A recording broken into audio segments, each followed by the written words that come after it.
حساسیت آج تک ایسی بڑھی ہوئی ہے کہ کسی کھانے کو گھٹیا کہنا مجھے کفر لگتا ہے، کفر لگتا ہے۔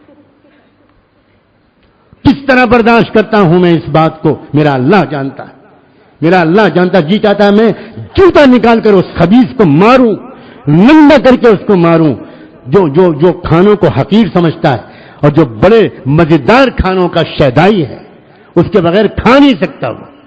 اس کو ہوٹل میں جانا پڑتا ہے کھانا کھانے کے لیے۔ ہوٹل کا کھانا جانتے ہو کس طرح کا ہے؟ خدا کی قسم، جب تک مجبوری کی ضرورت نہ ہو جب تک ہوٹل کا کھانا کھانا کبھی نیک لوگوں کا مزاج نہیں ہوتا۔ کیا لوگوں نے سمجھا ہے؟ کیا ہے دین؟ داڑھی رکھ لی، کرتا پاجامہ پہن لیا، سمجھ گئے کہ ہم بڑے دیندار ہو گئے۔ یہ تماشا ہے، تماشا۔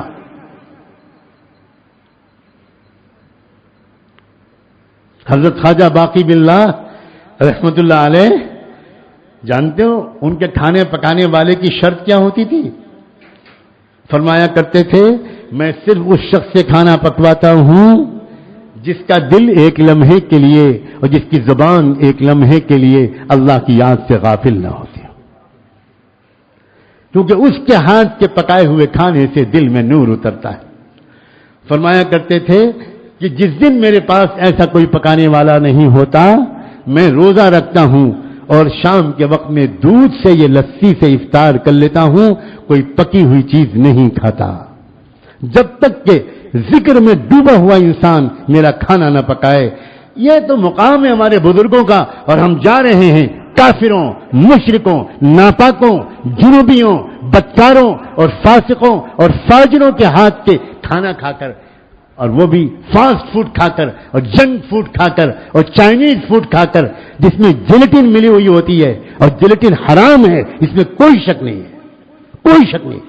کوئی چائنیز فوڈ جیلیٹن کے بغیر نہیں بنتا، کوئی جنک فوڈ جیلیٹن کے بغیر نہیں بنتا۔ ہمارے یہ نوجوان کیوں اپنے آپ پر ظلم کر رہے ہیں؟ یہ خنزیر کھا رہے ہیں، خنزیر، انہیں کچھ خبر نہیں۔ مزہ آ رہا ہے ان کو، مزہ آ رہا ہے، لا حول ولا قوت الا باللہ۔ ان کو نماز کی توفیق کیوں نہیں ملتی؟ ان کے فجر کی نماز آنکھ کیوں نہیں کھلتی؟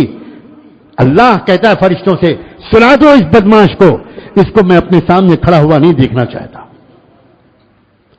معجم کبیر طبرانی کی روایت ہے کہ تہجد کے موقع پر اللہ تعالیٰ اپنے کچھ فرشتوں کو بھیجتا ہے کچھ بندوں کے پاس، اس بندے کو جگا دو، اس بندے کو جگا دو، تہجد کا وقت آ گیا، میں اس کو اپنے سامنے کھڑا ہوا دیکھنا چاہتا ہوں۔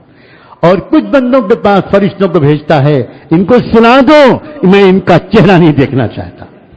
تب تو تہجد سے آگے بڑھ کر میں کہہ رہا ہوں فجر کی نماز میں اٹھنے نہیں دیتے اللہ ان لوگوں کو جن کے پیٹ میں خبیث کھانا گھسا ہوا ہے، حرام کھانا گھسا ہوا ہے۔ بڑی دور تک کی کیا اثرات ہیں، سمجھنے کی کوشش کرو۔ کیوں دنیا میں رواج دیا جا رہا ہے پیپسی کولا کا؟ کیوں دنیا میں رواج دیا جا رہا ہے جنک فوڈ کا؟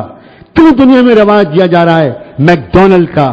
کیوں دنیا میں رواج دیا جا رہا ہے؟ احمقوں، میں آج میں اپنے لہجے کو سخت ترین بلانا چاہتا ہوں۔ او بیوقوفوں اور عقل کے دشمنوں، تم پڑھے لکھے سمجھتے ہو اپنے آپ کو؟ تم ایک نیٹ پر جا کر پیپسی کا فارمولا نہیں پڑھ سکتے؟ تم جا کر میکڈونلڈ پر ریسرچ نہیں کر سکتے؟ میکڈونلڈ میں لندن میں انسانوں کا گوشت پکڑا گیا ہے، پہلے گھوڑوں کے گوشت کی خبر آئی، گدھوں کے گوشت کی خبر آئی، انگلینڈ کے اخبارات میں فوٹو چھپا کہ وہاں مردہ انسانوں کا گوشت میکڈونلڈ میں استعمال ہو رہا ہے۔ اور صرف گوشت استعمال نہیں ہو رہا، آپ لوگوں کو خبر نہیں ہے کون کون سے کیمیکلز ہوتے ہیں، جن کیمیکلز کے اندر ایک بغاوت کا مزاج پیدا ہوتا ہے، اس سے بغاوت کا مزاج پیدا ہوتا ہے، نفرت کا، ریوولٹ کا، بڑوں کے خلاف کی بات کے نہ ماننے کا مزاج پیدا ہوتا ہے۔ یہ سائنٹیفک ریسرچ ہے، اور وہ یہ سارے ڈرنکس میں اور یہ سارے کھانوں میں اور یہ سارے چائنیز فوڈ میں جو مسالے ڈالے جا رہے ہیں ان میں وہ کیمیکلز ہیں جن کیمیکلز کے اندر جاتے ہی انسان کے اندر ماں باپ اور اپنے استاذوں، اپنے پیر، اپنے شیخ، اس کے خلاف بغاوت کا مزاج پیدا ہوتا ہے۔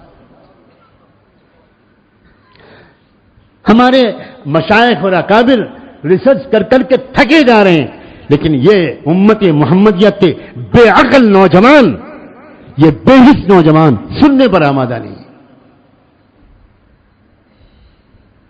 کیوں یہ بچے اپنے ماں باپ کے باغی بن رہے ہیں؟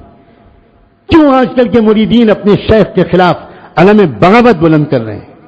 کیوں یہ شاگرد اپنے استاد کے خلاف؟ اس لیے کہ ان کو وہ کھانا کھا رہے ہیں، وہ پانی پی رہے ہیں، وہ ڈرنکس پی رہے ہیں، جس کی وجہ سے ان کے اندر یہ چیزیں پیدا ہو رہی ہیں۔